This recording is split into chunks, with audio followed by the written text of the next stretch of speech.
back to my YouTube channel, where today I'll be going over crochet in the fall, specifically seeing the inspiration beyond pumpkins and leaves.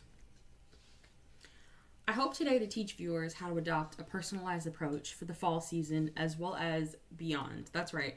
So even though this video is going to be fall focused and focusing on like fall motifs and themes and whatnot, you can apply a lot of what I'm going to be teaching you across any season or any project that you're trying to make. I'm going to first go over common fall themes before moving into required materials. You know, of course, that I have to do that. We're going to go over the overall approach, and that's going to be like the big sort of talking point of the video.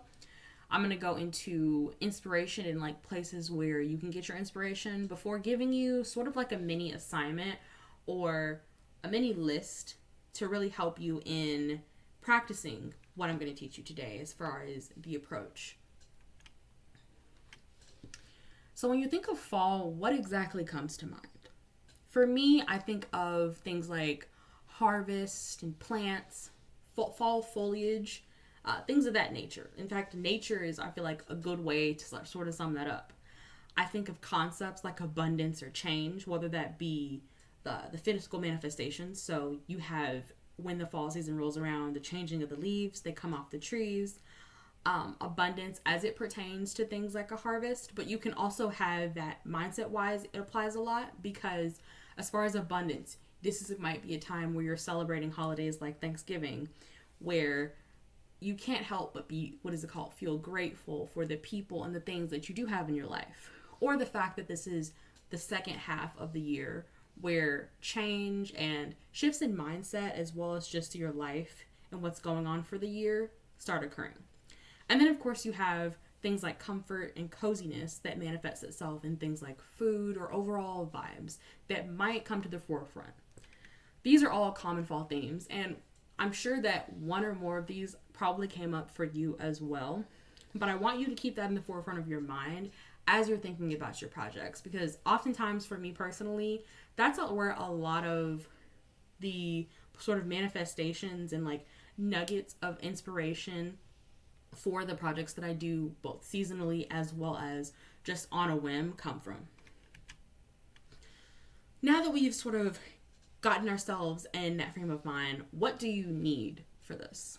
I've broken it down in sort of 3 key groupings. You of course have your crochet specific items, things like crochet hooks, your actual yarn, needles, measuring tape, scissors, and etc. These are just your crochet specific items that are likely to come up no matter what project that you're trying to pursue. Then we have supplemental items. These are optional things. For me, I write down like everything no matter the project that I'm doing, especially if it's one where I myself am freehanding it. And so having items like a notebook or a piece of paper, pencils and pens, phone, tablet, or a computer, I find helpful, but by no means necessary are required. And then finally is mindset. I wanted to include this in here because I feel like while you might be thinking to yourself that it's common sense, it's not necessarily something that we like take the time to stop and like see and register if we are in a certain mindset. So if you're about to start working on homework or you're about to start and go paint your bedroom, you don't necessarily think about stopping and just checking to make sure that you're in a good mindset to get it done. But I bet if you do and you make sure that you are in that headspace, that you end up being more productive than you were before. So in this case, I would say that having your imagination and creativity dialed up will be very helpful. So approach. As I said, this is kind of the main or primary point of the video. And why is that? Is because this is overall what's going to help get you from that place of kind of seeking inspiration or designs or patterns and projects that are already out there. And sure, they might kind of sort of go with, like the aesthetic or the vibe or the style that you're looking for, but they aren't necessarily custom to you. So first up, it's going to be asking yourself, what do you currently need/want? You can pull this from virtually any avenue of your life, of course, as long as, you can crochet it. But this is oftentimes what I employ just to because I don't like to make things that I already maybe have a lot of, or that are unnecessary to make, because then even though I might have a sense of like a job well done at the end, I inevitably come out of it kind of thinking like, oh, why did I make that? There's not really use for it, or like I didn't really need that, and so that kind of diminishes that. So this way you can be sure that you're crocheting with intention. Once you've sort of answered that question, you have one thing at the forefront of your mind, you're going to decide if crochet can/should be used to make it. This could technically be paired with the first one, but the reason why I wanted to kind of use this as almost like a checkpoint is because I'm sure we've all been there where our imagination slash like our motivation takes us to a place where we're like really excited to make all sorts of different things with crochet. Especially when you're starting like overall crochet, you're like, oh, I can make this, I can make this, I can make this. But then there's at least one project you've come across where you're like, I probably like crochet was not the best option for this. So to sort of do this or like go through this checkpoint, oftentimes what I like to do is just think of common crochet categories and whether or not this item fits within it. It's not to say that if it doesn't fit here that you can't make it, but as the list is pretty inclusive, I'd say that the chances of, if it isn't in this list, the fact that maybe you don't want to make it, or maybe you shouldn't make it, it's going to be a little bit higher. So for categories, we have amigurumi, tapestry, garments, accessories, home goods, and home decor. I mentioned before that it doesn't have to be within this list, and that's kind of why I put the etc., because I'm sure there's several categories of things that I did not include here, but the point was just to make it a general list that you can really quickly go and refer to. Once you've decided, and assuming that the answer was that, sure, why not? You can use crochet to make it, and it's been done several times with success. You're going to want to find inspiration and references. If this is an approach or a process that's newer to you, you're going to find that you're going to be leaning on a lot of like pre-existing things. But as you like hone this approach, you'll find that this is something you lean on less and less because you're more in tune with your own personal tastes. And that's perfectly fine and perfectly okay. But I just wanted to say that like 3, as you get more experience, might merge with 4, which is to create draft designs. And for me, this includes like writing down different aspects, whether that be what colors I want to use, the patterns I want to use, or even drawing just like a quick little draft of what I want it to look like, just so that I can start really thinking about what it is that I'm trying to have as the end goal and end product. Because again, by the beginning of this approach or this process, you still are in the phase of like figuring out what it is even that you're trying to make.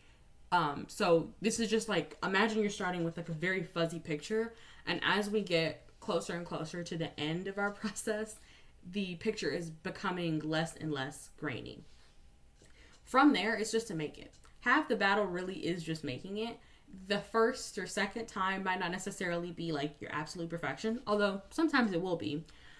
But it'll get you closer and closer to what it is that you're ultimately looking for. Now that we've covered the approach, let's get into inspiration. I mentioned how there was a step on finding inspiration and references. And this is sort of where I'm going to go into avenues where you can find that. Now, no matter what advice or these ones that I go over, I want you to keep in the front of your mind that you don't want to let yourself get confined by what everyone else is making. It's 100% okay to desire to get inspiration from other creatives and other avenues, but that can turn into you kind of being bogged down unintentionally by just those same things that you found inspiration from. So especially in the beginning, it's 100% okay to seek things from others and want to put your own spin on it. But that's exactly what you want to keep doing, is putting your own spin on it so that you can develop what's custom to you. Because otherwise then, it starts being amalgamation of different people's things. And I feel like that in itself can be a little confining, as opposed to kind of having this feeling of limitless creativity and limitless options and ideas. But without further ado, so first have crochet artist. And these are going to be, you know, like your influencers and designers and creators who are making the things that you like, right? So you can find them on social platforms like TikTok, Instagram, Pinterest. A lot of them even have their own websites. Then you're going to get into what I call like the next level, quote unquote, but this is going to be your own personal interest. This is where you're going from like the things that exist and where you're sliding more into the territory of what works for you. What do you like? What colors interest you? Whether it might be light or dark colors, what styles, what sort of shapes, designs, different things like that. You can find these in shows, movies, and games that might be interesting to you. Finally, and this is kind of like what's the big boss level, that's going to be the real world. If you really and truly look at a lot of what is out there, chances are, if you really try, you can find and trace, what is it called, their designs back to everything or like aspects of the real world. So whether that be the coloration of plants and flowers and things of that nature, the natural features of animals, color palettes and designs, patterns, textures, things like that. So when, and if possible, going into nature and like trying to extract inspiration from that is going to be your best bet. I've went over that, and now I want to kind of switch and pivot and leave you with like a quick start guide almost. It's going to be a list of projects in particular for fall that you can create, and I really want to challenge you to use a lot of what we've already went over in order to make some fall items that are distinctly your own and distinctly useful for you. So my ultimate advice, and really you can sum this whole video up with this advice, is just find something you want to make and change at least one thing about it, and then keep doing that. Before long, you'll find that a process that was the epitome of coloring in between the lines, which at its core isn't bad, but eventually might leave you feeling unmotivated and bored, is going to slowly shift into something that constantly challenges you to be a better version of yourself. In this case, a better crocheter. So first up, we have pot holders. Of course, you have the seasonal ones like these pie coasters or the candy corn ones. But if you want something that's more neutral, there's also like this flower motif one that would be really nice. Cardigans, and I like that across all three of these actually. The use of granny squares is distinctly different. You have this one where I would say it's pretty abstract, right? You have these different patterns on the panels. You have like the fact that this sleeve is not distinctly the same as this sleeve. This one uses granny squares towards the end of it, while this one is more like the other panels pattern. The functional use of granny squares in this case for pockets. And then finally using granny squares as sort of like this back accent or this back design. There's coasters, and this is pretty similar to pot holders in that you can go the seasonal route, like with these slices, or you can do something that's like cozy and simple but still indicative of the season, like this leaf one. The sunflower one's really cute, but if you wanted to go less of a specific flower and more just like focus on the colors, that's fine too, and it'll make a nice sort of neutral look. Bandanas, you can do and use concepts like, you know, granny stitching and magic ring, or make repeatable motifs that still add nice contrast, like with the mushrooms. Appliques are another thing that like you don't necessarily always have to like go the granny square route. You can like physically make the appliques and like apply them like that. And what I like about that is that it gives it a nice 3D look to it that you don't necessarily get when you do like something like this for the motif. There's bags, like this sunflower shaped one, which I think is really cute. It gives me the vibes of like the compact crossbodies that like a couple of years ago were all the rage. There's the granny square one. See, it can be as easy and simple or as intricate as you really want it to be. There's tapestries, and these are really nice. I mean, all the projects across here that we're going over, they're customizable. But what I really like about tapestries is you can like truly make your own from complete scratch. The other ones, like, oftentimes, even though you'll eventually get to a point where you're freehanding it yourself, it's still based off of like a general, like, one size fits all sort of blueprint for making them. But for tapestries, you can get pretty crazy. I've seen some pretty interesting designs. When the fall season rolls around, you can be sure that pumpkins and leaves are going to take center stage in the patterns and projects that you're going to find. But eventually this might get a little bit tiresome. You might get like you might be a little frustrated because you're like, I want something that's different, but you still want it to hit and satiate that desire for fall things. A good workaround for this is just creating a more personalized style that works for you. And I'm speaking specifically in terms of fall, but in general, this is the case across crochet as a whole, and like stepping into your distinct crochet identity. Starting can be as easy as putting a spin on projects that inspire you. And this way, your fall projects or projects in general are in season, but custom to your tastes. Thank you so much for watching. If you enjoyed this video, give it a like. And if you want similar videos to this, consider subscribing.